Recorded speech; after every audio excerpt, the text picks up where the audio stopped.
자, 여러분 안녕하세요. 우리 지난 시간에 높임 표현 그리고 시간 표현에 대해서 공부해 보았죠. 자, 오늘은 우리말의 문장 표현 중 피동 표현과 사동 표현에 대해서 공부해 보도록 하겠습니다.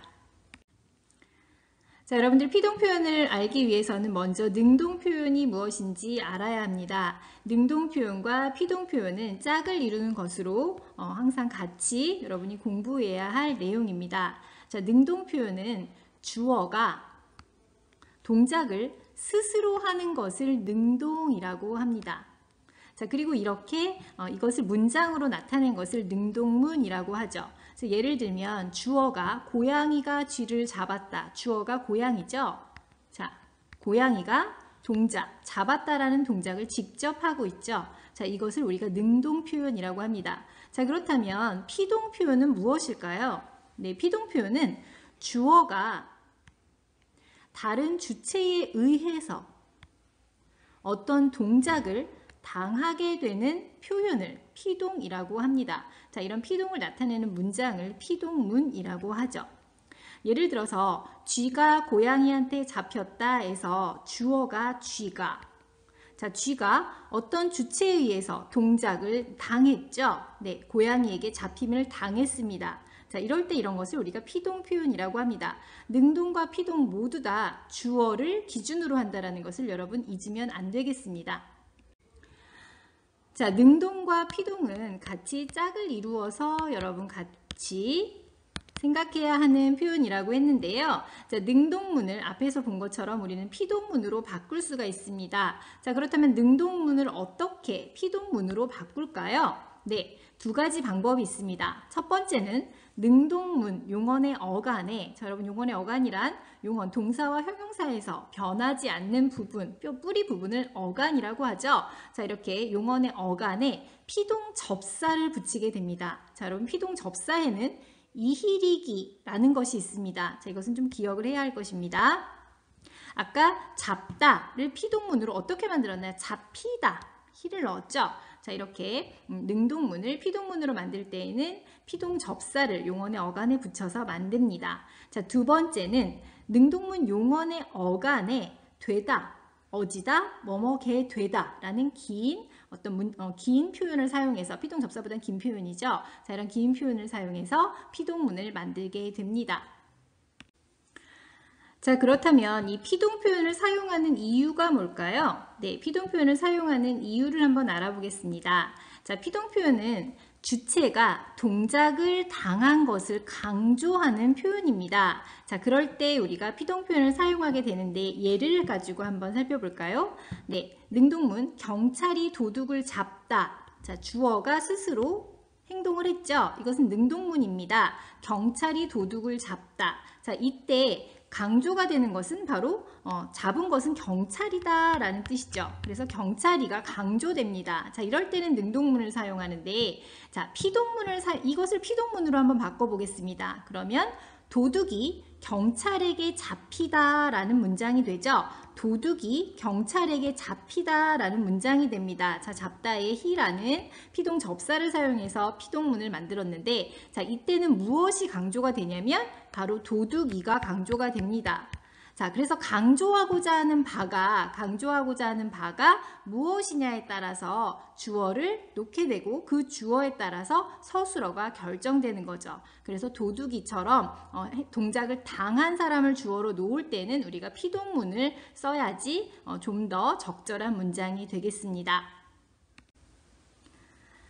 자, 이번에는 사동 표현에 대해서 알아볼까요? 네, 사동 표현은 주동 표현과 짝을 이루는 표현입니다. 자, 피동 표현이 능동 표현과 짝을 이룬다면 사동 표현은 주동 표현과 짝을 이루죠. 자, 여러분들 나중에 이제 피동과 사동을 혼동하게 되는 경우가 많습니다. 자, 그래서 항상 기억을 할 때는 피동, 사동 따로 기억하지 말고 능동, 주동 따로 기억하지 말고 능동과 피동, 주동과 사동 이렇게 묶어서 기억을 해야 나중에 혼동되는 일이 없습니다. 자, 주동 표현은 무엇일까요? 네, 주동 표현은 주어가 동작을 직접 하는 것을 주동이라고 합니다. 자, 능동과 의미가 같기 때문에 나중에 혼동되게 되는데요. 자, 이렇게 주동을 나타내는 문장을 우리는 주동문이라고 합니다. 자, 예를 들어서 주어 동생이 옷을 입었다. 자, 입은 주어, 동생이가 직접 입었죠. 그래서 우린 이것을 주동문이라고 합니다. 자, 그렇다면 사동 표현은 무엇일까요? 네, 사동 표현은 주어가 남에게 동작을 하도록 시키는 것을 우리가 사동이라고 합니다. 시킬 사자죠. 자, 이렇게 사동을 또한 나타내는 문장을 사동문이라고 합니다. 자, 예를 들면 언니가 동생에게 옷을 입혔다라는 문장이 있습니다. 자, 주어가 무엇인가요? 언니가죠. 주어가 입혔다.